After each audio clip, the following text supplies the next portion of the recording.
네, 현재 시장 상황 보시면 코스피, 코스닥 모두 0.5%가량의 오름세를 보여주고 있습니다. 시장에서 앞서 매커스 이야기하고 반응이 뜨거웠던 것처럼 반도체에 대한 관심이 뜨거운데요. 오늘도 두 분과 함께 시장 정리해 볼게요. 김태성 본부장, 변영인 대표 나왔습니다. 어서 오세요. 네, 반갑습니다. 안녕하세요. 네, 안녕하십니까. 오늘 두 분도 아마 이 종목군들 공부 계속하고 오셨을 거예요. 두 가지 주제를 선정해 봤고요. 특징 좀 보시죠.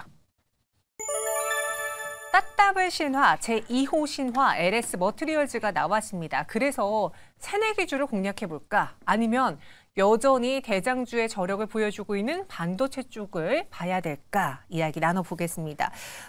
LS 머티리얼즈가 오늘 이제 시가부터 따따블은 아니었지만 결국 장중에 따따블을 달성하고 말았습니다. 오늘 성공 배경을 좀 짚어보면 어떤 이슈가 있을까요? 특정해서는 그 이전에 이 기간 수요 예측 때부터의 흥행 기대감들이 좀 수반되었다라고 좀 판단해봤는데, 네. 먼저 공모가가 6,000원입니다. 300%가 상승했으니까 24,000원대 주가 흐름을 좀 보여주고 있고요. 일단 기간의 수요 예측에서도 굉장히 좀 큰 흥행을 좀 했었다. 전체 기간이 2025곳이 참여를 했었고 396.8대 1. 굉장히 좀 높은 수치인데 이 기대감들이 상장일 당일까지 이어지는 흐름으로 좀 이어졌다라고 좀 판단을 해봤고요. 전체 이 경쟁률을 좀 보면 이 공모 청약금이 들어왔던 이 경쟁률을 보면 역대 지금 세 번째. 첫째가 두산 로보틱스가 33조 1천억 원, 그리고 필에너지가 13조 7천억, 그리고 LS 머티리얼즈가 12조 7천억. 그래서 이제 굉장히 많은 시중의 자금들이 좀 유입이 됐는데, 이 유입 효과가 최근에 증시의 불확실성들은 좀 사라졌고 시장의 어떤 이 증시의 우호적 여건 좀 성립은 좀 됐는데, 주도주가 좀 부재하고 여기서 개별 장세 좀 계속 지속되다 보니까 네. 신규 상장 종목들의 어떤 단기 수급으로 좀 몰렸던 흐름들. 그래서 하반기 마지막 대어라고 지금 평가받았던 LS 머티리얼즈의 흥행이 어느 정도 좀 예견은 좀 돼 있던 상황이 아닌가 판단해봤습니다. 맞아요. 사실 이 새내기주의 돌풍이 하루 이틀도 아니고 지금 몇 달째 이어지고 있는데 좀 분위기가 다른 것 같아요. 예전에는 그냥 시장에 살 게 없어. 그러니까 뭔가 단기 트레이딩을 노리고 싶어. 근데 마침 또 따상에 대한 상한가를 없애줬으니까 이 새내기주판에서 놀아보자 했던 세력이 있었다면, 이제는 패시브 자금에 대한 기대도 있고요. 그리고 공매도도 제한이 돼서 오히려 새내기주들이 올라가기 좋은 환경이 조성되어 있다라는 평가도 있던데요. 이렇게 되면은 좀 여기에 대한 투자 심리라던가 혹은 투자 매력도가 더 높아질 수 있는 거 아닙니까? 일단 사명을 좀 잘 지어야 될 것 같아요. LS 머티리얼즈 참 사명 안에 네. 참 관심이 가게끔 좀 만들어 놓은 것 같습니다. LS라는 단어도 있고, 그렇죠. 머티리얼즈라는 단어로도 지금 최근에 상장한 기업들 굉장히 또 이제 사업군 영역으로 봤을 때 개인 투자자분들이 지금 좋아할 만한 지금 2차전지 이야기들이 많기 때문에 아무래도 이제 공모 시장에서도 흥행을 할 수밖에 없고, 또 이제 최근에 보면 에코프로 머티가 이제 그 축포를 이제 쏘아 올렸기 때문에 맞아요. 그 변동성 우리가 봤잖아요. 공포감이 아닌 정말 한이에 찬 변동성을 한번 느꼈던 투자자분들이 이번 주에 또 에코프로 머티가 이제 코스피 200 편입 지수 때문에 목요일 이후에, 목요일날 이제 레벨런싱 마지막 거래일이 되잖아요. 아무래도 이제 그때 그 리스크를 좀 회피하고자 하는 물량이 대거 또 빠르게 나오는 그러한 상황 속에 이 LS 머티리얼즈가 상장을 했기 때문에 저는 그 어느 때보다도 이제 수급적인 긍정적인 영향을 많이 받은 것이 아닌가라고 좀 말씀드릴 수 있을 것 같고요. 대신에 이제 면밀히 살펴보면 2차전지 소재다라고 뚜렷하게 말하기에는 다소 아쉬운 점이 있어요. LS 머티리얼즈가요? 네. 일단 울트라 커패시터라고 하는 제품을 이제 생산을 하는데, 사실 이 커패시터가 용량 자체가 그렇게 크지 않습니다. 그러니까 만약 배터리 단품으로 들어간다라고 하면 자동차에 들어간다라기보다는 우리 공유 킥보드 있죠.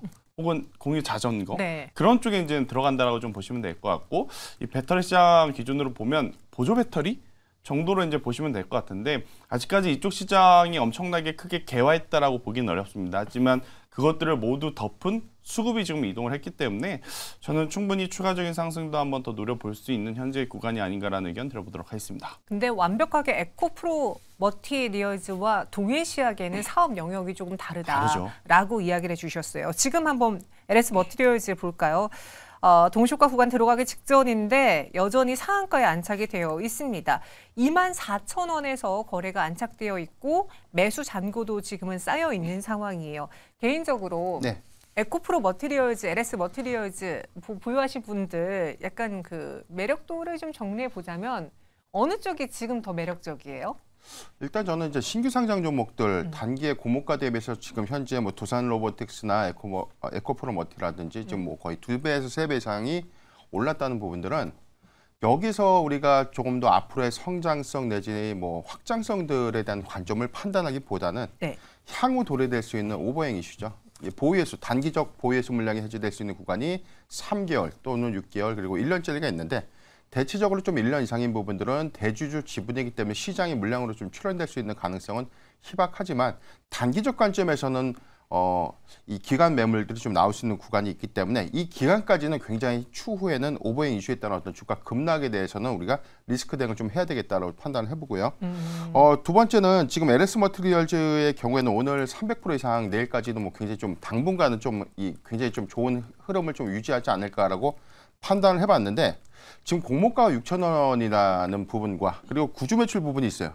이 부분을 우리가 좀 고려한다면 신규적 접근은 좀 다소 조금 위험한 구간이 아닌가라고 좀 보고 있고 에코프로 머티의 경우에도 지금 영역대는 저도 신규적 관점은 좀 아니다. 그렇기 때문에 저는 보유전 한 12만 원대를 좀 지지선으로 해서 여기서 좀 위협을 한다든가 이탈할 때 일부 차익 실현 대응하는 것이 좋지 않을까라고 좀 판단해봤고 네. 두산 로보틱스는 오히려 좀 관점이 좀 다른데 14일에 좀 이벤트가 있죠. 첨단 로봇에 관련된 이 전략 공개가 좀 있고요. 그리고 2024 CES 관련된 이슈가 있기 때문에 이 부분은 조정시 매수 관점으로 저는 보고 있습니다. 이렇게 두산 로보틱스의 경우에는 좀 다르게 보유 의견 주셨고요. 네. 나머지 에코프로 머티리얼즈라든가 LS 머티리얼즈의 경우에는 신규로 접근하기에는 좀 어렵다라는 네. 의견이었어요. 근데 여기서도 드는 생각이 지금 오버행 이슈를 단점으로 꼽아주셨잖아요. 근데 최근엔 오버행보다는 아니 코스피 200 편입, 그 패시브 자금에 대해 거는 기대가 더 크면서 수급이 물밀듯이 들어오고 있더라고요. 그러니까 지금은 오버행 걱정을 잘 안 하시는 것 같은데 그 옛날에 그랬잖아요. 정말 좋은 종목은 오버행 이슈가 나와서 물량 빠지면 그거 개인이 또 다시 다 샀습니다. 그렇죠. 그럼 지금은 어때요? 지금도 그렇죠. 그러니까 두산 로보틱스가 아이러니하게도 이제 상장한 이후에 추세가 그렇게까지 썩 좋지는 않았어요. 그런데 추세를 이제 돌리는 그 시점을 보게 되면 이 오버행 이슈, 그러니까 물량이 나온 거를 네. 받아주면서 이제 상승이 시작을 했거든요. 그리고 이제 LS 머티리얼즈도 마찬가지로 지금 이 공모주 전체 물량의 약 40%가 구주로 이제 알려져 있고 그 구주가 이제 시장에 노출이 된다라는 것을 아마 다 알고 있을 겁니다. 그럼에도 불구하고 따따블을 간 지금 상황이기 때문에 그런 것들을 지금 고민한 채 트레이딩을 하시기보다는 저는 가는 길 그대로 따라가는 게 맞지 않을까라는 생각이 들고 있고 네. 그래서 저는 LS 머티리얼즈는 사실 지금 상한가이기 때문에 트레이딩 하시라고 말 못해요. 네, 또 시초에 지금 또 팔아야 되는 거 아니에요? 아니죠. 아니에요? 네. 살 수 있는 타이밍이 오면 저는 사는 게 좋을 것 같고 대신에 이제 에코프로 머티 같은 경우에는 이제 지수 편입, 리밸런싱에 대한 이슈가 있기 때문에 저는 단기적으로 그 리스크는 좀 회피하고자 하는 물량들이 목요일 날 장 후반부에 좀 나올 수 있거든요. 그래서 이제 그거를 고려하시면서 전략을 좀 짜야 될 것 같고 두산 로보틱스는 어찌 되었든 LIG 넥슨이 살짝 꺼질 수 있었던 섹터에 힘을 좀 줬잖아요. 네. 그래서 한 번 더 저는 갈 수 있지 않겠는가라고 좀 판단을 해보도록 하겠습니다. 네, 이렇게 에코프로 머티만 좀 두 분은 매도 의견 주셨고요. 나머지 종목 보유 의견이었습니다. 그런데 여기에 아직 한 발이 남았어요. 올해 제 3호 따따블이 기대되는 종목이 하나 있습니다. DS 단석이라는 회사고요. 바이오 연료, 폐배터리 등 친환경 리사이클링 사업을 영위하고 있어요. 올해 마지막 공모주 14일에 일반 청약이 실시되고 공모가 희망 법인은 79,000원에서 89,000원. 그래서 이게 만약에 따따블에 성공한다면 24만 원인가 뭐 그 가격까지 오른다라는 이야기가 있는데 계속 DS 단석을 포함한 3-4개 주 관심 가져보시겠어요? 일단은 관심 가져야 될 것 같아요. 네. 저는 좀 보수적으로 보고 있습니다. 이게 예전에 네. 상장 추진을 했다가 일정 때문에 시장이 좀 안 좋은 상황 때문에 연기가 돼서 근반에 좀 다시금 상장하는 것이 제가 알고 있는데 네. 이 관점에 따라서 지금은 뭐 2차 전지가 좋냐, 뭐 반도체주가 좋냐, 어떤 특정한 어떤 섹터가 신규 상장을 한다고 해서 그게 더 잘 가고 못 가고 이런 부분들보다는 지금은 개별 장사 안에서 수급이 단기적으로 IPO 관련 종목에 몰리는 추이거든요. 그렇기 때문에 기대감을 좀 가져갈 수는 있겠으나 300%의 따따블 이 부분에 대해서는 조금 이견이 좀 있지 않을까라고 판단해 보고 있습니다. 네, 알겠습니다. 그럼 아예 그냥 새내기주 너무 변동성 커. 나 잘 가는 반도체주 살래 하시는 분들도 분명히 계시겠잖아요. 그쪽이 조금 더 확률적으로 높을까요? 근데 지금 이쪽도 지금 만만치 않습니다. 많이 오르긴 했죠. 네, 셈법이 좀 복잡해졌어요. 그러니까 샀어야 됐다라면 어제 혹은 그제. 그러니까 이제 미리 샀어야 됐는데 아무래도 지금 시장에서 굉장히 좋은 모습하고 좋은 뉴스가 있었음에도 불구하고 사실 이제 반도체 소부장단 중형주들의 추세가 그다지 좋지 않았었거든요. 불과 한 달 전만 하더라도 그들이 시장을 거의 지배했었죠. 주성 엔지니어링, HPSB 이런 기업들이. 하지만 최근 뭐 2주, 3주 기준으로 보면 굉장히 답보 상태에 좀 빠져 있었던 상황에서 또 맞아요. 오늘은 의외로 그동안에 소외받았던 쪽에서 또 시세가 나오고 있어요. 그래서 지금 아마 이 시청자분들도 고민을 하실 겁니다. 그동안에 주도했던 기업들을 계속 쫓아갈 것이냐 아니면 이제 갑작스럽게 올라오는 쪽을 따라 붙을 것이냐. 저는 이것도 저것도 복잡하다 그러면 네. 일단 저는 삼성전자, SK하이닉스가 상단 매물을 뚫고 돌파한다라고 보고 있기 때문에 중소형주의 비중을 분산하는 것보다 네. 대형주에 좀 집중을 해보는 것도 나름 또 하나의 포인트가 되지 않겠는가라는 의견을 들어보도록 하겠습니다. 두 분 모두 다 오늘의 이 두 주제가 좀 어려울 것 같아요. 왜냐? 새내기주들도 많이 올랐고 심지어 LS 머티리얼즈는 따따블에 지금 안착이 되어 있고 반도체주들도 대장주라고 하긴 하는데 상승 랠리가 요 며칠 계속됐으니까요. 그럼 과연 두 분은 어떤 테마를 선택할지 그 안에서 확률적으로 높은 수익을 가져다 줄 수 있는 종목군 한번 보겠습니다. 두 분의 선택은 반도체주로 그래도 일치가 됐어요. 뭐 물리더라도 여기에 물리자 약간 이런 심리인 것 같은데요. 네. 김태성 본부장님은 고영, S&P 반도체, 태성을 선택했고요. 변영희 대표는 대덕전자, 하나마이크론, 동진세미캠 이렇게 이야기를 했습니다. 본부장님. 네. 고영이라는 종목을 오늘 탑핑으로 주셨고요. 네. 오늘 좀 급등했어요. 일단 오늘 제가 준비한 세 종목은 컨셉이 같습니다. 그동안에 소외받았다가 최근 한 1, 2주 사이에 시장에서 좀 관심을 다시 받는 그러한 종목에 좀 집중을 해봤는데 결국 지금 우리나라 시장의 가장 큰 이벤트 혹은 뭐 이슈라고 한다라고 하면 선물옵션 동시만기와 FOMC 회의의 이제 결과에 따른 수급의 방향성이 아닐까라는 생각이 들어서 윗가격대에 지금 흘러가고 있는 종목군들은 사실 저는 추격 매수하기에 혹은 추격 트레이딩하기에 좀 부담이 된다는 생각이 들어요. 네. 그러면 저는 차라리 바닥에서 이제 시세가 나온 이 종목군들의 조정을 기다리는 게 맞지 않겠는가라는 의견을 한번 드려보면서 고영 같은 경우에는 어제 이제 레포트가 나오면서 지금 출발을 했고 맞아요. 오늘도 여전히 이제 좋은 모습을 좀 보이고 있는데 최근에 이제 온디바이스 AI 그러니까 굉장히 많은 빅테크들이 각자 칩을 또 생산한다라는 이야기를 했죠. 그럼 그 칩을 생산을 하게 되면 테스트를 해야 됩니다. 그러다 보니까 테스트 소켓 쪽이 한번 먼저 움직였고 그 다음에 이제 이 고영과 같은 기업들 뭐 이제 생산성을 좀 올릴 수 있는 공정 기술을 좀 가지고 있는 기업들도 다시 한번 지금 리뷰를 좀 하고 있는 것 같아요. 그래서 이제 시장의 수급의 픽을 저는 받았기 때문에 반도체 진짜 이거는 뭐 각자 보시는 시각에 따라서 좋다 안 좋다라고는 할 수 있겠으나 네. 저는 그래도 짧은 시간 안에 어느 정도 변동성이 나올 수 있는 거래량이 좀 들어온 종목을 공략하는 게 맞지 않겠는가. 근데 다소 위험할 수는 있다라는 의견 들어보도록 하겠습니다. 안 위험하려고 후발주 찾았는데 이 후발주마저도 위험해질 수 있는 상황이에요. 고영 현재 동시효과 구간에서 17% 급등 마감 준비하고 있고요. 전일도 20% 가까운 급등으로 장을 마쳤습니다. 고영 그럼 네. 언제 눌렸을 때 접근해서 얼마에 팔아볼까요? 일단 지금 만약에 안 사고 올라가 버리면 또 아쉬울 수밖에 없잖아요. 그래서 두 번에 나눠 산다 생각을 했으면 좋겠어요. 그러니까 첫 번째로는 저는 오늘의 종가, 두 번째로는 15,000원 이하 부근에서 평단 혹은 이 비중을 관리하는 추가 매수를 좀 고려를 하시면서 가는 게 맞지 않나라는 생각이 들고 있고요. 대신에 이제 12,000원이라는 가격 밑으로 내려오게 되면 그때는 이제 손절을 해야 된다라고 인지를 하시고 네. 하실 수 있는 분만 저는 지금 공격적으로 좀 말씀드리는 거기 때문에 그 손절 라인을 꼭 지키실 수 있는 분만 저는 하셨으면 좋겠다 생각이 들고 있고 올라오게 된다라고 하면 최근에 이 박스는 좀 돌파를 하고 그 다음 매물벽이 있는 22,000원대까지 22,500원 가격대까지 한번 시세가 나올 수 있지 않을까라는 의견 들어보도록 하겠습니다. 네, 고영 종가에도 매수가 가능하다 하지만 분할 매수 관점으로 이야기해 주셨고요. 이번엔 변영인 대표의 종목이에요. 되게 전통적인 바이오주가 많아요. 그 반도체주가 많아요. 네.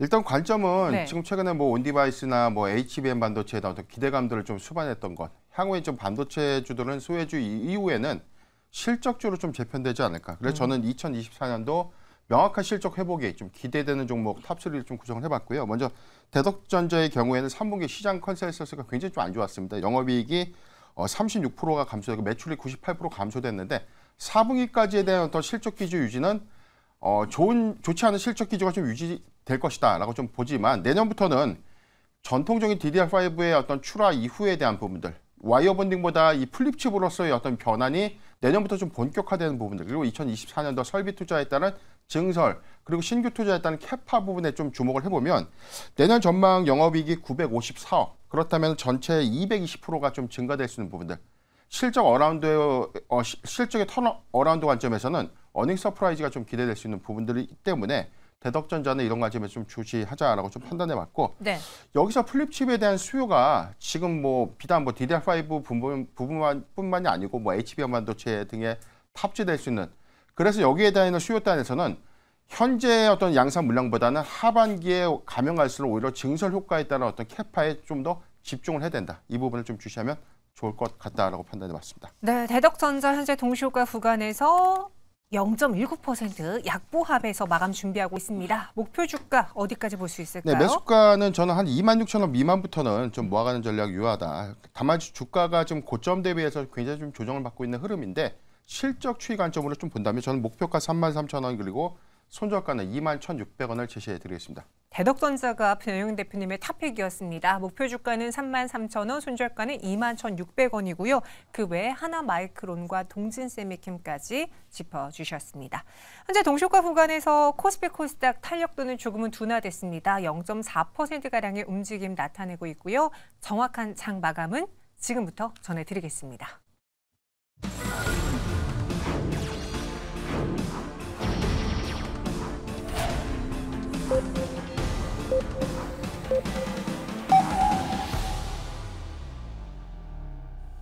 네, 12월 12일 화요일 우리 증시 장을 마쳤습니다. 반도체주 안에서 후발주, 제2의 무슨 종목, 제3의 무슨 종목들 오늘 다 폭발적인 상승이 나왔어요. 그래서 아마 종가에 따라 들어간다기보다는 오후장에 따라 들어가기보다는 이전에 매수하신 분들의 영역이지 않을까라는 생각 많이 하셨을 텐데요. 그럼에도 불구하고 반도체 사이클의 주가 상승은 당분간은 지속될 것 같다. 그래서 오히려 하락하더라도 눌림목에 더 매수를 해보자라는 의견들이 좀 많았으니까 잘 참고해 보시길 바라겠습니다. 오늘 이제 경제지표 앞두고서는 CPI 발표 앞두고서는 시장이 계속 눈치를 봤는데요. 어떤 흐름 보여줬는지 김예솔 아나운서 통해서 알아보겠습니다. 12월 12일 화요일 클로징 벨 플러스 마감 확인해 보시죠. 상승 출발한 양시장은 오늘 상승불 지켜내면서 마감을 했습니다. 코스피의 경우에는 전거래일 대비 0.39% 상승했습니다. 2,535포인트로 거래를 마감하고요. 코스닥의 경우에는 0.5%대 상승하며 839포인트로 시장 거래 마감합니다. 오늘 특히 코스피 시장에서 외국인과 기관의 수급이 강하게 들어왔던 가운데 오늘 또 강한 시세를 내기도 했는데요. 먼저 외국인들이 순매수한 종목부터 확인을 해보시죠. 역시나 반도체 업종들의 강세와 함께 반도체 대형주들 삼성전자와 SK하이닉스 가장 강하게 담아냈고요. 그리고 완성차 업체인 기아까지도 수급이 몰렸습니다. 그리고 2차 전지 기업 중에서는 외국인들은 에코프로 BM에 집중을 했고요. 오늘 또 폴란드의 정권 교체로 수주 차질의 우려감이 커지면서 방산주들이 꿈틀거렸는데요. 오늘 외국인들 하나 에어로스페이스 순매수하는 모습이었습니다. 그럼 기관들이 담은 종목도 체크해 보시죠. 기관 역시도 외국인과 마찬가지로 삼성전자와 SK하이닉스를 강하게 담아냈고요. 에코프로 그룹주 중에서는 에코프로 머티리얼즈를 강하게 순매수했습니다. 그리고 이제 조만간 거래 중지를 앞두고 있는 셀트리온 그룹주죠. 셀트리온 헬스케어와 셀트리온까지 오늘 시장에서 순매수하는 모습이었습니다.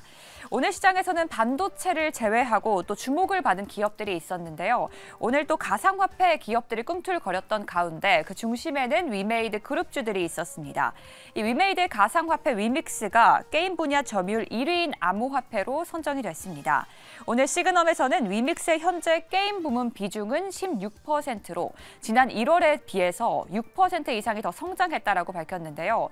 오늘 위메이드 그룹주도 강한 시세를 냈습니다. 위메이드 맥스가 장중에 급등하며 12% 넘게 상승 마감했고요. 위메이드도 5%, 위메이드 플레이까지도 7% 넘게 상승하면서 그룹주 업주 전체가 강한 움직임을 보여줬습니다. 그리고 오늘 면역 항암제 관련 기업들도 시세를 크게 냈는데요. 먼저 신라젠입니다. 이 신라젠과 미국의 파트너사 리제레논의 협력 관계가 더 두터워질 가능성이 커졌습니다. 이 리제레논의 또 다른 파트너사가 임상을 실패하면서인데요. 이러한 소식에 오늘 신라젠 장중에 크게 급등했고요. 11% 넘는 상승률로 오늘 거래를 마감합니다. 그리고 오늘 항체 치료제 기업 파맥신도 장 초반부터 끝까지 강한 시세를 이어갔고요. 지아이노베이션과 그리고 오늘 바이오 신약이죠. 이 티온바이오도 장 후반 들어서 상승폭을 점점 더 늘려가며 5%대 상승으로 거래를 마감했습니다. 이렇게 반도체 기업들이 일제히 반등하면서 우리 시장을 주도했던 오늘 하루였는데요. 과연 반도체주 중에서도 어떤 종목들을 더 주의 깊게 봐야 할지, 대응 전략은 어떻게 세워야 할지 클로징 벨 플러스 통해서 계속해서 확인해 보시죠. 네, 일단 오늘장의 상승은 보여줬는데 아직 우리가 이번 주에 넘어야 될, 체크해야 될 것들이 많습니다. 계속 말씀드린 것처럼 경제지표, 이 물가 어떻게 나오느냐, 그리고 이걸 이어받아서 파월 연준의장 그리고 연준위원회에서 금리에 대해서 어떤 언급을 할 것이냐, 그것이 또 가장 주된 이벤트로 남아져 있는데요. 김태성 본부장님, 사실 오늘 증권가에서 여러 이야기 중에서 두세 시 사이에 양도세 관련 이야기 발표할 수 있다. 그런 이야기가 돌았는데 결국 아직까지 확정된 바가 없어요. 이번 주 내로 양도세 기준에 대해서 명확하게 말을 해줘야 되는데 그럼 우리가 대내적으로는 양도세 관련해서 아직 좀 체크해야 될 게 있죠. 그렇죠. 대외적으로는 금리 봐야 되죠. 이번 주 수익 내기는 어려운 장일 수밖에 없을까요? 그러니까 수익 내기 어렵다라기보다는 일단 위험성에 우리가 베팅을 할 필요는 저는 없다라는 생각이 들어요. 지금 아마 굉장히 최근에 이제 좋은 시세들이 난 이 주도 업종군들 혹은 종목군들이 있어서 수익 나신 종목군들이 저는 계좌에 꽤 있을 것이다라고 생각이 들거든요. 그런 종목군들은 저는 절반 정도는 그냥 수익 실현해 놓으시고 만약에 이번 주에 모든 이벤트들이 지나가게 되면 시장이 이제 방향성을 정할 겁니다. 여기서 한 번 더 연말까지 쭉 올리면서 1월 효과까지 기대를 할 것인지 아니면 1월 효과 그 전까지 또 쉬어갈 것인지 그 분위기를 보면서 저는 포트폴리오를 아무래도 이제 잘 유연하게 대응을 하는 것이 굉장히 중요하지 않을까라는 생각이 들고 있고요. 사실 오늘 시장 지수도 그렇고 시가총액 상단 종목군들이 올라간 것처럼 보이지만 제 개인적으로는 어정쩡한 시장? 그러니까 좋았습니다. 지수도 플러스고 대형주들도 올라가고 있고 그리고 뭐 여러 가지 테마들이 굉장히 빠르게 순환매를 돌고 있는데 막상 내가 지금 현금이 있는데 뭘 살까 하면 여기도 그렇고 저기도 그렇고 또 사자니 윗꼬리가 또 빨리 달리는 그리고 안 사자니 또 슈팅이 또 강하게 나오는 지금 그런 애매한 시장이다 보니까 트레이딩에 조금 능하신 분들은 저는 충분히 그 변동성을 이용해서 좋은 결과, 좋은 기회를 만들 수 있지만 그렇지 못하신 분들 같은 경우에는 이런 시장에서 굳이 남들 한다 그래서 너무 분위기에 휩쓸려서 무리한 투자를 안 하시는 것도 저는 또 하나의 방법이다라는 의견까지 한번 말씀드려보도록 하겠습니다. 우리는 중심을 잡자. 리스크가 이렇게 산재해 있는데 괜히 여기서 공격적으로 투자할 필요는 없지 않겠느냐라는 의견이었습니다. 그럼 특징주로는 CS-윈드 한번 볼까요? 오늘 풍력주들의 강세, 그러니까 신재생 에너지주들의 강세가 보였는데 대표적으로 CS-윈드는 11.9% 크게 오르며 58,300원의 종가를 형성했습니다. 거의 뭐 하반기 내내 힘들었던 종목인데 실적이 좋아질 거라는 그 리포트가 나왔잖아요. 어제 고영이 그러면서 움직였고 오늘도 움직였거든요. CS-윈드도 고영처럼 이 실적에 대한 기대감 속에 내일 추가 상승 가능할까요? 일단 뭐 추세는 좀 전환을 좀 했다라고 좀 보여지고 오늘 거래량이나 뭐 수급 주체를 좀 보면 바닥 이후에 방향성을 좀 정한 것 같아 보이지만 저는 이제 두 가지 요인을 우리가 좀 체크해야 될 포인트다라고 보는 게 내년 업황이 좀 좋아지려면 이 고금리 기조가 끝난다는 어떤 시그널이 좀 있어야 될 것. 두 번째는 프로젝트가 좀 장기간 좀 지연됨에 따른 하부 구조물 관련주들의 어떤 수혜로 좀 작용할 수 있다. 이 부분은 우리가 지난번에 한번 체크를 좀 해봤는데 여기서 실적의 연동성이 과연 얼마만큼 4분기 내년 또는 뭐 내년 1분기에 좀 반영 효과가 좀 있을까 이 부분이고 저는 지금 관점에서는 매수에도 좋은 구간이다라고 좀 보여지지만 한 가지 리스크가 있어요. 내년 뭐 미국 대선에 관련된 현재 뭐 공화당의 트럼프 대통령이 뭐 다시금 재임에 좀 성공한다면 관련된 뭐 IRA 규제부터 해가지고 친환경 에너지 관련 정책 기조들이 대체적으로 좀 크게 변모할 수 있는 부분들 이 부분들을 리스크로 좀 작용될 수 있는 요인은 있다라고 좀 보여지지만 지금 11월 2일 44,550원이죠. 저가 이후에 지금 추세를 좀 전환했다는 관점에서는 아직도 저평가 매력도는 좀 있지 않을까라고 판단해봤습니다. 저평가 매력이 있어 보인다. 나는 더 들고 가거나 혹은 매수하겠다라는 의견이고요. 네네. 김태성 본부장님 생각은 어때요? 다릅니다. 달라요? 네. 그러니까 이제 이 CS 윈드하고 CS 베어링 같은 경우에는 가야 할 시기에 못 갔어요. 그러니까 7월 달에 이제 굉장히 좋은 위치에 안착이 되었을 때 네. 여러 가지 당시 이제 좋은 뉴스까지도 이제 동반이 되면서 올라왔었던 상황에서 그때 좀 시세를 냈으면 좋았을 텐데 그 이후에 이제 아무래도 이제 지어지고 있는 부분들이 연기가 되다 보니 8월 달, 9월 달, 10월 달, 11월 달 거의 지금 4개월 쉬었죠. 근데 이제 여기서 다시 올라가기에는 앞서서도 이제 대표님께서 이야기하셨다시피 미국 이 대선에 대한 흐름이 굉장히 큰 걸림돌이 될 가능성이 높다라는 생각이 들어요. 그래서 저는 이제 CS 윈드, CS 베어링 같은 경우에는 여기서 그럼 안 올라간다라기보다는 네. 올라가는데 어느 정도 저는 상방에 제한이 좀 있을 수 있으니 트레이딩으로 좀 보셔야 되지 않을까라는 생각이 들고 있고 대신에 이제 이 풍력 관련해서는 저는 원픽을 SK 오션 플랜트로 조금은 선회해서 보시는 게 가장 좋지 않을까라는 생각이 듭니다. 왜냐하면 CS 그룹 같은 경우에는 미국 매출 비중이 좀 높거든요. 네. 근데 SK 오션 플랜트는 아직까지는 북미 시장 매출보다는 대만이라든지 유럽 쪽의 매출을 위주로 이제 보는 그런 상황이라서 유럽이 신재생 에너지의 진심이거든요. 그래서 만약 이쪽에 수급이 붙는다라고 하면 CS 그룹은 어느 정도의 상방에 대한 리밋이 있을 것 같고 네. 대신에 이제 SK 오션 플랜트는 조금 더 올라갈 가능성 높지 않겠는가라는 의견을 들어보도록 하겠습니다. 차라리 대안주로 SK 오션 플랜트 이야기, 그러니까 안 오른다라는 건 아닌데 네. 가야 할 자리에서 가지 못했기 때문에 상승이 좀 다소 제한될 것 같다라는 의견이었어요. CS 윈드 오늘의 급등, 과연 내일은 어떨지 한번 전망해 봤고요.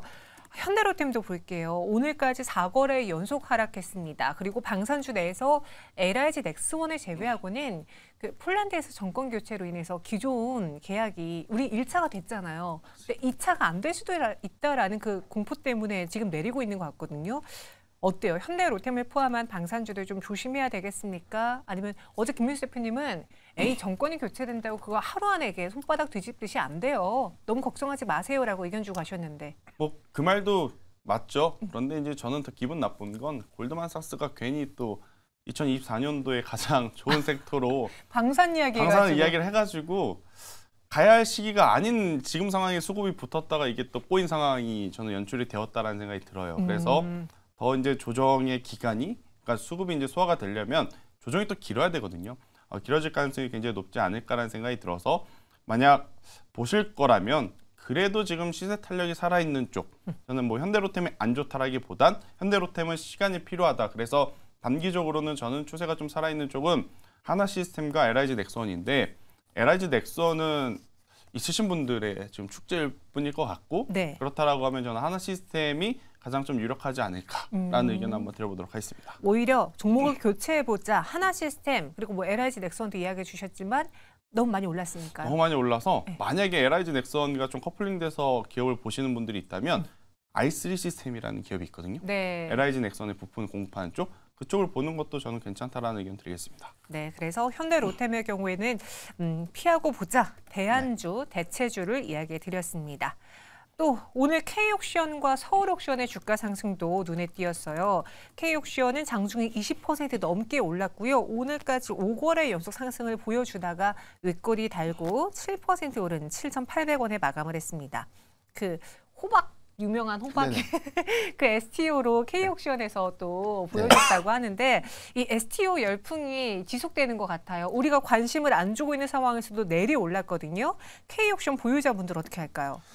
지금 이 테마의 경우에는 과거 같았으면 사실 뭐 일회성으로 좀 반짝하고 맞아요. 수면될 수 있을 테마인데 지금 뭐 시장에 너무 재료가 좀 없다 보니까 지금 관련한 이슈가 좀 더 부각되는 흐름들, 시가총액도 상당히 좀 작았기 때문에 최근에 상승폭들 좀 보면 거의 뭐 주가 상승률이 지금 하단 부분만 한 4,000원에서 4,500원 사이에서 급등이 좀 나온 이력이 있기 때문에 현재 구간은 다소 이슈에 의한, 즉 수급에 의한 상승일 뿐이다라고 좀 평가해보고 싶고, 다만 이 부분에 대한 테마는 저는 이 연속성 관점에서는 실적과 또는 사업의 확장성에서 실체적으로 좀 이어질까, 이 부분을 가장 중점적으로 좀 봐야 되는데 지금은 사실 그 기대감들을 모두 다 수반을 했다는 관점에서는 보유자의 영역이다라고 좀 판단이 되고요. 네.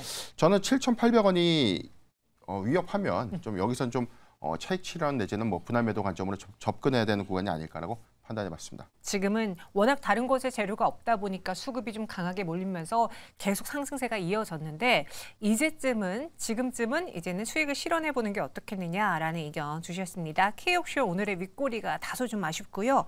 다음은 파러스 아이바이오 볼게요. 파러스 아이바이오 장중의 변동이 굉장히 컸습니다. 오늘 고점은 10%의 급등, 그리고 저점은 13%의 급락이었어요. 마감은 7.63% 하락으로 장을 마쳤는데 백혈병 치료제 일상에 대한 결과가 나왔고 효능을 봤다고 했어요. 완전 관해를 확인했다라고 했습니다. 이 기사로 인해서 장중에 하락에서 상승으로 반전했는데 종가는 하락했다. 이거 어떻게 해석해야 되는 거죠?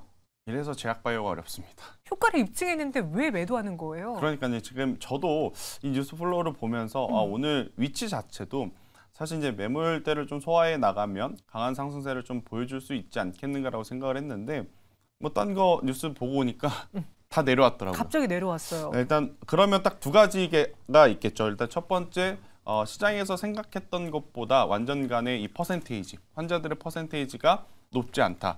지금 이제 기사를 보면 이 60% 정도만 이제 완전 간해를 좀 보이고 있다라는 이야기가 있어요. 그러니까 그런 거에 따른 좀 실망 매물이 좀 나오지 않았는가라고 좀 말씀드릴 수 있을 것 같고. 네.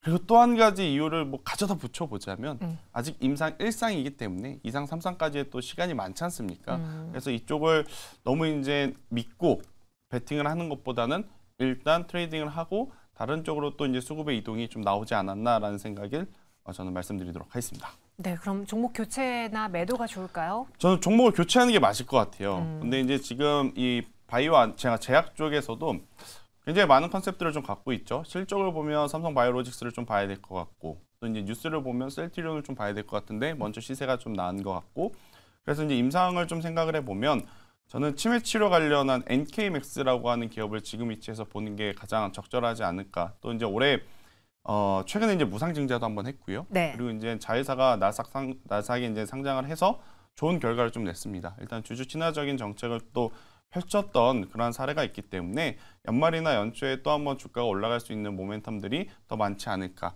그리고 이제 여러분들 제약 바이오를 보실 때 그 그러니까 만들어내는 신약이 사용되는 그 시장의 규모를 보셔야 될 것 같아요. 치매 같은 경우에는 우리나라뿐만이 아니라 글로벌적으로 다 지금 고령화로 가고 있는 상황이다 보니까 아마 해가 지나면 지날수록 더 커질 가능성이 높은 시장이거든요. 네. 그 기준으로 본다면 저는 NK맥스를 포함한 치매 치료제 보셔도 괜찮다라는 의견 드려보도록 하겠습니다. 네, NK맥스를 대안주로 주셨어요. 그리고 글로벌 텍스프리가 오늘 5.65% 상승 마감을 했는데 사실 오늘은 뭐 새로운 뉴스는 없었지만 최근에 연말에 많은 분들이 여행을 가시죠. 그리고 이 사후 면세점에서 그 환급 기준액을 낮춰서 많은 분들이 환급을 받을 수 있게 도와준 정책이 나왔습니다. 그 기사, 그 정책 효과가 글로벌 텍스프리의 주가 분위기를 반전시킬 수 있을까요? 일단 뭐 실적 기준을 보면은 이 코로나19 이전까지만 하더라도 지금 네. 2017년도에 300억, 18년도에 한 500억 규모, 그리고 2019년도에 한 600억 규모인데 최근 3분기 실적이 그 코로나19 이전의 실적을 뛰어넘는 실적을 좀 기록했다는 것은 우리가 좀 잘못 알고 있는 부분이 텍스 리펀 관련된 수익이 모두 다 600억대다 이 부분은 아니었거든요. 사업 부분을 보면 화장품 부분에 관련된 매출도 있었고 그 위에 뭐 웹툰 관련된 사업 부분에 대한 매출 기조 효과도 좀 있었기 때문에 실질적으로 한 400억 정도의 증감 추이가 있었다. 이 부분은 아직은 숫자적으로는 좀 더 확인해야 될 부분들이 좀 있다라고 판단해 봅니다. 물론 저가 매수세에 대한 기대감들 좀 가져갈 수는 있겠지만 저는 글로벌 텍스프리를 좀 결정하기보다는 상대적으로 좀 조정을 주고 있는 화장품 ODM사의 관심도가 좀 더 집중되지 않을까라고 좀 판단해 봤습니다. 네, 이렇게 글로벌 텍스프리까지 알아봤고요. 내일장의 체크포인트 김태정 본부장님께 들어볼게요. 네, 일단 뭐 결국에 이제 글로벌 시장의 방향성이 좀 중요할 것 같아요. 사실 이제 어제 한 가지 조금 찝찝했던 것은 엔비디아의 이제 조정이었거든요. 근데 정말 다행스럽게도 엔비디아가 조정이 나왔음에도 우리나라 시장은 갈 길을 지금 가고 있다라는 것을 한번 보였기 때문에 만약 이제 글로벌 증시가 한 번 더 올라가게 된다라고 하면 저는 충분히 우리나라 증시도 따라 올라갈 가능성이 굉장히 높다라고 좀 말씀드릴 수 있을 것 같고요. 지표 이후에 대신에 이제 수급의 쏠림을 좀 경계를 해야 될 것 같아요. 그러니까 이게 기대가 될 수도 있고 경계가 될 수도 있는 게 삼성전자, SK하이닉스를 가지고 계신 분들은 기대가 될 수밖에 없죠. 근데 만약에 그들을 갖고 있지 않고 또 중소형주만 가지고 계신 분들은 또 그들만 올라가면 어떡하지?